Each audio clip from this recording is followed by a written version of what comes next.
السلام علیکم۔ حضرت موسیٰ علیہ السلام ایک ایسے شخص کے پاس سے گزرے جو بہت گڑ گڑا کر دعا مانگ رہا تھا۔ حضرت موسیٰ علیہ السلام نے عرض کیا کہ اے میرے پروردگار، اگر اس کی حاجت میرے بس میں ہوتی تو میں اس کی یہ حالت دیکھ کر اسے ضرور پورا کر دیتا۔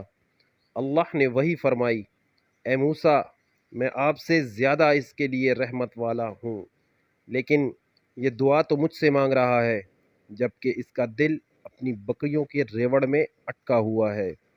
جس کا دل میرے غیر کے پاس ہو اس کی دعا کیا قبول ہو؟ حضرت موسیٰ علیہ السلام نے اس آدمی کو سمجھایا۔ اس نے فوراً دل کو سب سے کاٹ کر اللہ سے جوڑا تو اس کی حاجت فوراً پوری ہو گئی۔ بڑی حکمت والا واقعہ ہے۔ بات صرف توجہ کی نہیں بلکہ امید اور خوف کی بھی ہے۔ جب امید غیروں سے اور ڈر بھی غیروں کا، توجہ بھی غیروں کی طرف، پھر کیا دعا، کیا وظیفہ، کیا قبولیت؟ کوئی اللہ کو سب کچھ سمجھ کر تو دیکھے۔ اللہ پاک ہمیں اپنی معرفت نصیب فرمائے، آمین۔